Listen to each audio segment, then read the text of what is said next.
चलिए अपन देख रहे हैं अंतःखंड रूपी सरल रेखा के समीकरण। कल अपन ने देखा था कि एक बिंदु से होकर जाने वाली सरल रेखा की समीकरण कैसे निकालते हैं, तो मैं थोड़ा सा संक्षिप्त में बता दे रहा हूं। तो अपना टॉपिक चल रहा है सरल रेखा। अपन ने देख लिया था कि एक बिंदु P है जिसके निर्देशांक है हमारे पास x1 y1 है। इससे होकर कोई सरल रेखा जा रही है और उसकी प्रवणता हमको दी है। m को प्रवणता से बोलते हैं, प्रवणता को हम ढाल भी कहते हैं। और m बराबर होता है tan थीटा। तो हमारे पास एक बिंदु और जब प्रवणता दी हो तो सरल रेखा निकालने का सूत्र था y माइनस y1 बराबर m into x minus x1। ये था एक बिंदु और दी गई प्रवणता से होकर जाने वाली सरल रेखा के समीकरण। कल अपन ने एक दूसरा प्रकार और पढ़ा था, उसमें यह था कि जब हमारे पास दो बिंदु दिए जाएं तो उनसे होकर सरल रेखा कैसे गुजरेगी। तो हम ये जानते हैं कि जब दो बिंदु दिए जाते हैं तो हम प्रवणता कैसे निकालते हैं। तो हम जानते हैं कि दो बिंदु होने पर एक बिंदु मान लो P1 है जिसके निर्देशांक हैं x1 y1 और दूसरा कोई बिंदु P2 है जिसके निर्देशांक हैं x2 y2। इस रेखा की जो P1 P2 रेखा बन रही है इसके हमको समीकरण चाहिए। तो हम क्या करते थे, हम m का मान निकालने का तरीका होता था m बराबर होता है y2 minus y1 upon x2 minus x1। ये है दो बिंदुओं से होकर जाने वाली सरल रेखा की प्रवणता हम कैसे निकालते हैं दो बिंदुओं से, जो उसका सूत्र है। तो हमने इसका प्रयोग किया। अब हमने उठा के m का मान यहाँ समीकरण में रख दो तो क्या हो गई y माइनस y1 बराबर y2 minus y1 upon x2 minus x1 और जो पीछे का x माइनस x1 ऐसा का ऐसा रहा। तो ये कहलाती है दो बिंदु से होकर जाने वाली सरल रेखा की समीकरण हम इस सूत्र की सहायता से निकालते हैं। तो कल मैंने ये बताया था और ये बताया। आज हमारे पास आ रही है तीसरे प्रकार की सरल रेखा की हम समीकरण कैसे निकालते हैं, जिसको बोलते हैं कि अंतःखंड रूपी सरल रेखा की समीकरण। कल जो नहीं आए थे वो चाहे जल्दी से इसको उतार लें कि दो तरह के सूत्र हैं। पहला सूत्र ये है और दूसरा सूत्र ये।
आगे बढ़े, इसको मैं मिटा रहा हूं। तो हमारा अगला प्रकार है सरल रेखा का, जिसको बोलते हैं अंतःखंड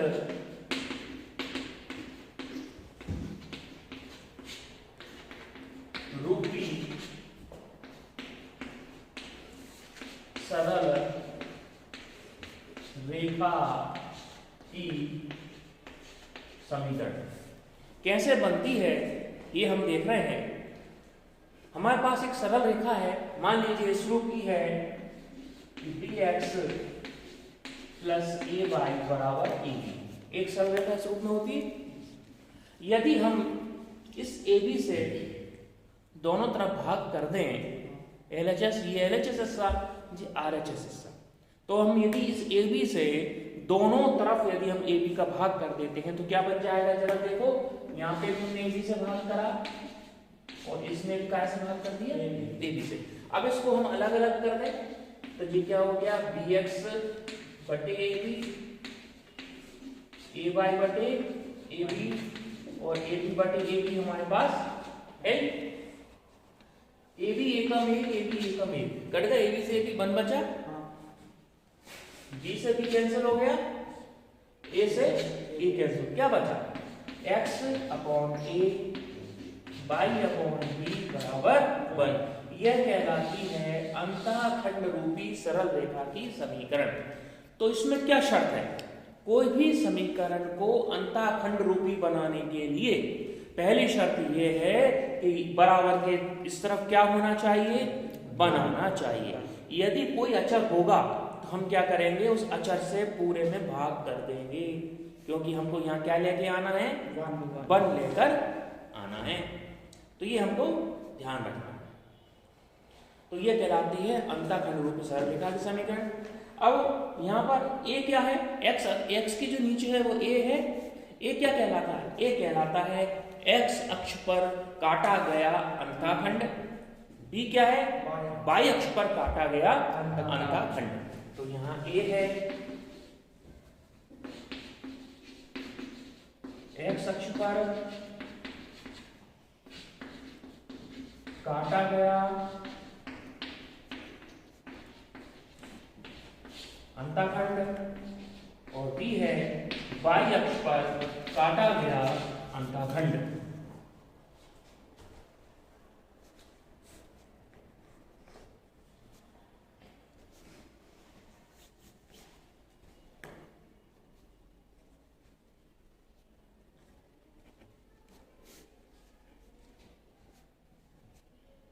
तो ये हमारा अंतःखंड रूपी सरल रेखा की समीकरण कहलाती है।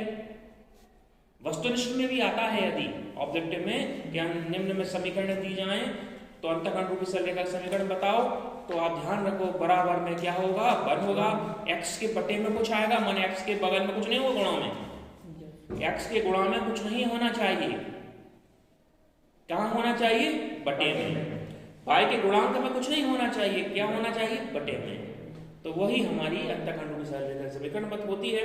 हम इस पर आधारित सवाल हल कर रहे हैं। आपकी बुक में एग्जाम्पल आप देखो, एग्जाम्पल नंबर 10 है। एग्जाम्पल नंबर 10 क्या कहता है, पेज नंबर 231, ये मिटा दूं बोर्ड का,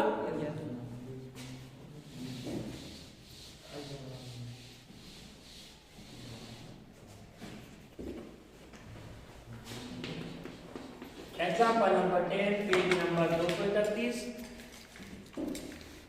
प्रश्न है, एक रेखा का समीकरण ज्ञात कीजिए जो x और y अक्ष से क्रमशः -3 और 2 के अंतःखंड बनाती है। x और y अक्ष से क्रमशः माने पहला वाला जो है वो x अक्ष से क्या अंतःखंड बना रही है, x अक्ष से अंतःखंड बना रही है कितना, -3, और y अक्ष से कितना अंतःखंड बना रही है, 2। तो अब अंतःखंड शब्द आ रहा, अंतःखंड शब्द आ गया है, तो माने कौन सी सरल रेखा की समीकरण है, अंतःखंड रूपी सरल रेखा की समीकरण। तो हम जानते हैं कि अंतःखंड रूपी सरल रेखा की समीकरण क्या होती है, तो हम सबसे पहले लिख लें। तो वो होती है x बटे a प्लस y बटे b बराबर 1।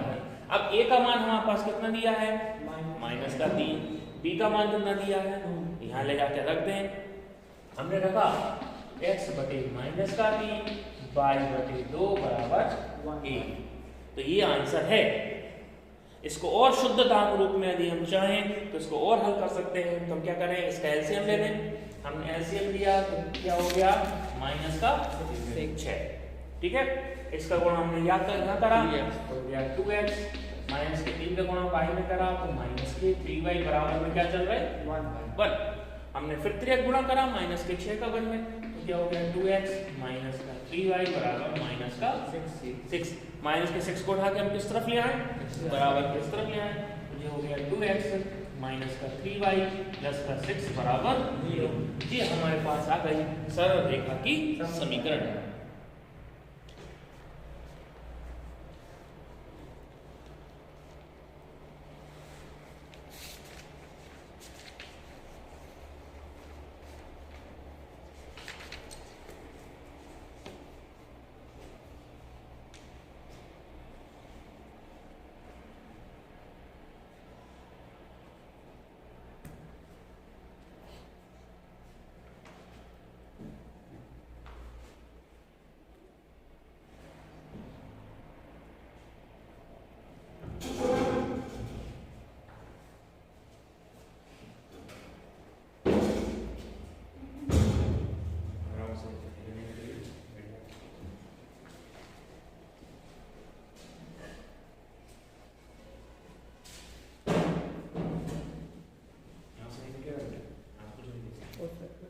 ऐसे बैठ सा हो गया ना।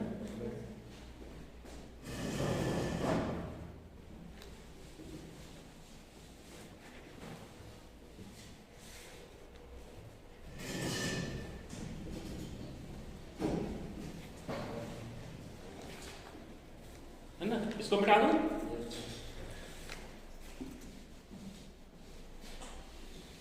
अब इस तरह के सवाल आपसे हो जाएंगे। मैं आपको बुक में इस तरह के सवाल बता रहा हूं, वो आप करके देखना, फिर मैं आगे बढ़ूंगा।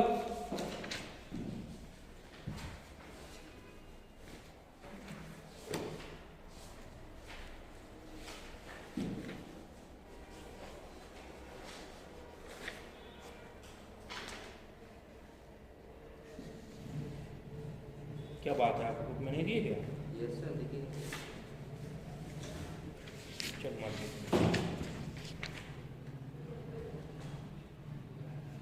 चलो आगे जाते हैं। समझ तो गए ना? इस तरह का क्वेश्चन बनता है। अब अगला रूप ये भी कहलाता है अंतःखंड रूपी सरल रेखा का समीकरण।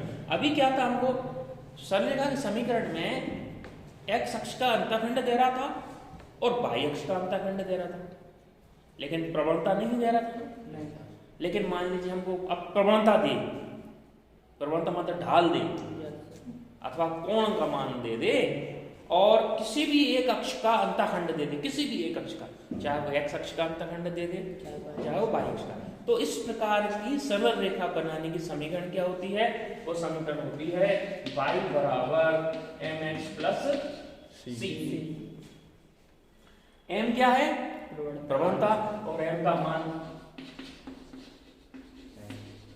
थीटा। मान लीजिए कोण हमको दिया जाएगा, मान लीजिए m कोण देता है थीटा बराबर पाई/4, तो पाई/4 तो हम 10 बराबर पाई/4 लिखेंगे, माने 10 पाई/4 का मान जो भी आएगा माने 1 होता है, तो m का मान कितना हो जाएगा? 1, है ना। मतलब जब कोण हमको देगा, थीटा हमको देगा, तब हमको प्रवणता निकालना होगी।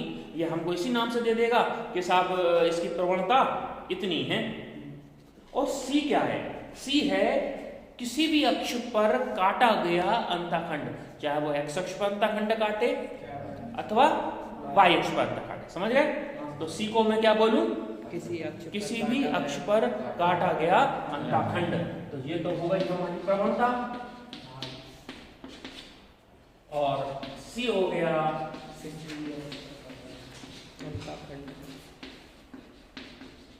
अक्ष पर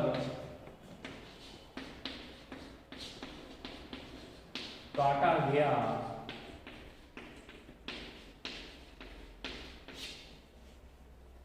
अंतःखंड।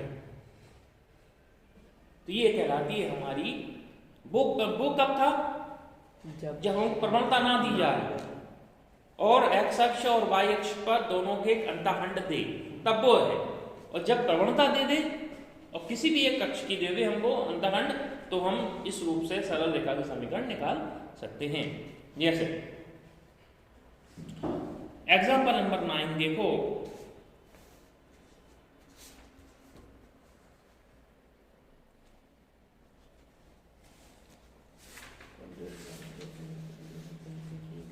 ये मैं मिटा रहा हूं बोर्ड का।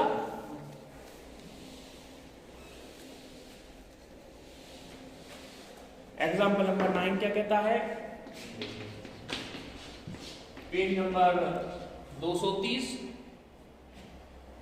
उन रेखाओं की समीकरण बताइए जिनके लिए tan थीटा बराबर कितना दे रहा है? 1/2। तो tan थीटा माने क्या दे दी हमको? उसमें प्रवणता दे दी। तो tan थीटा किसके बराबर होती है? m के। मतलब m का मान दे दिया उसने कितना? 1/2। आगे बढ़े।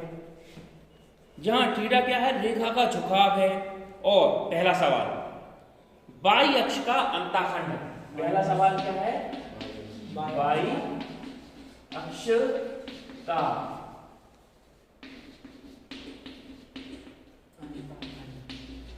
अंतःखंड हमको कितना दे दिया इसने? -3/2। ये क्या दे दी उसने हमें? एक्स अक्ष के अंतःखंड क्या दे दिया जी? माने क्या? सर वो सी सी। तो जी इसने हमको दे दिया सी।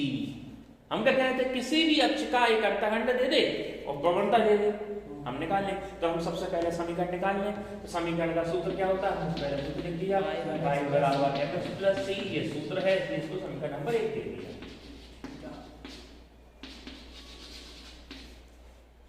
ठीक है, अब इस सूत्र में उठा के हम मान रख लें। तो y ऐसा का ऐसा, m का मान कितना है हमारे पास 1/2, c का मान कितना है -। हल कर लें इसको, तो क्या आ गया,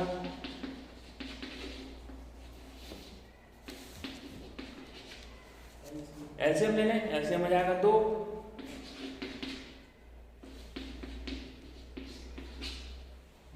ठीक है, तेरा गुणा कर दें।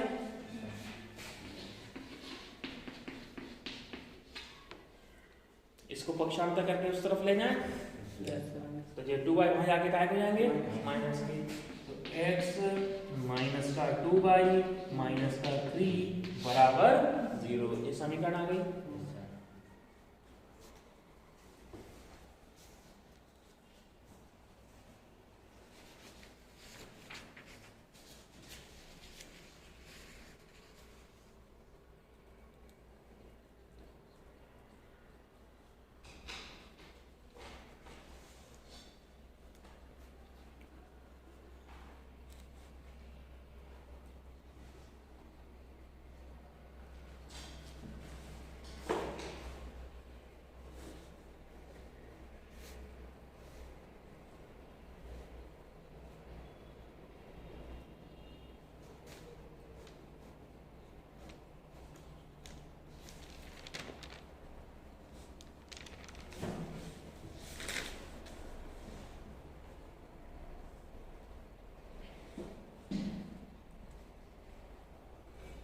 चलो आगे बढ़े। इसी का सेकंड है एक्स अक्ष का अंतखंड 4। ये पहला हो गया।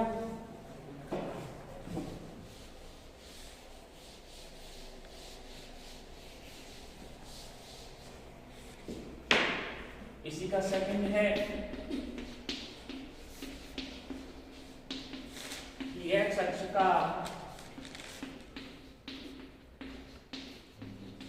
अंतखंड कितना दे दिया उसने 4। तो ये भी क्या हो गया, काय का मान हो गया सी का। m हमारे पास पहले से थी, इसका सूत्र क्या होता है y बराबर mx प्लस सी।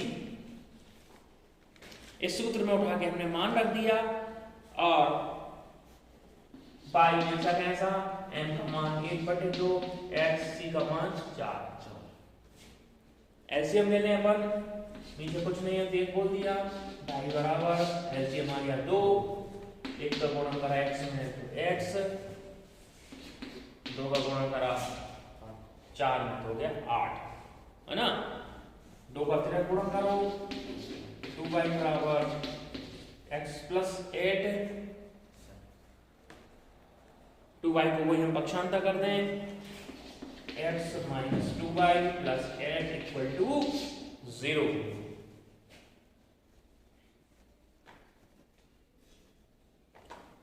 ये हमारे पास क्वेश्चन हो गया एग्जाम्पल 9। इस तरह के तुम्हारी बुक में एक्सरसाइज है 10.2। 10.2 में क्वेश्चन नंबर देखो 5 और क्वेश्चन नंबर 6।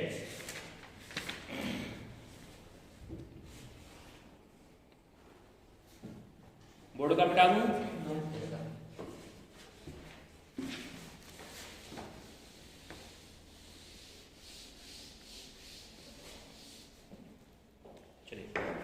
क्वेश्चन नंबर 5 देखो, मूल बिंदु के बाईं ओर x अक्ष को 3 इकाई की दूरी पर, x अक्ष को 3 इकाई की दूरी पर प्रतिच्छेद करना। प्रतिच्छेद करना मतलब था काटना। तो x अक्ष को कितनी इकाई पे काट रहा है 3, तो मतलब c का मान कितना दे रहा है 3। आगे बढ़ो।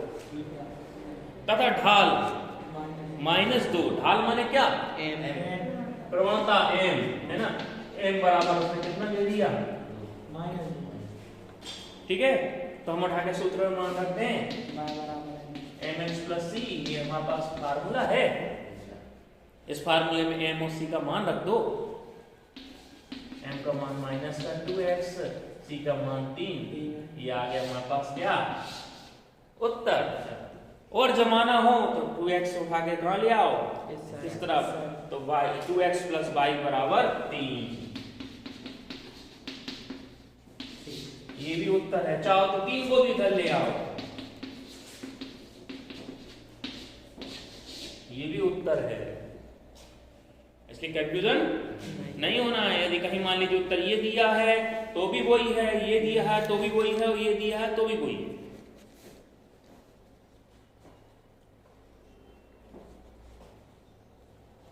ठीक है, इसी प्रकार का देखो क्वेश्चन नंबर 6।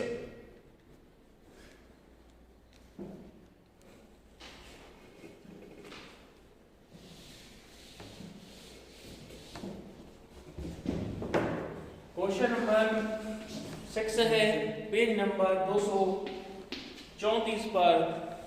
प्रश्न है मूल बिंदु से ऊपर y अक्ष को 2 इकाई की दूरी पर प्रतिच्छेद करने वाली, है ना, मूल बिंदु से के ऊपर y, अब मूल बिंदु y कैसा होता है, ये मूल बिंदु के ऊपर y अक्ष को 2 कितने प्रतिच्छेद कर रही है 2 इकाई की दूरी पर, तो माने c का मान हमको कितना दे दिया 2।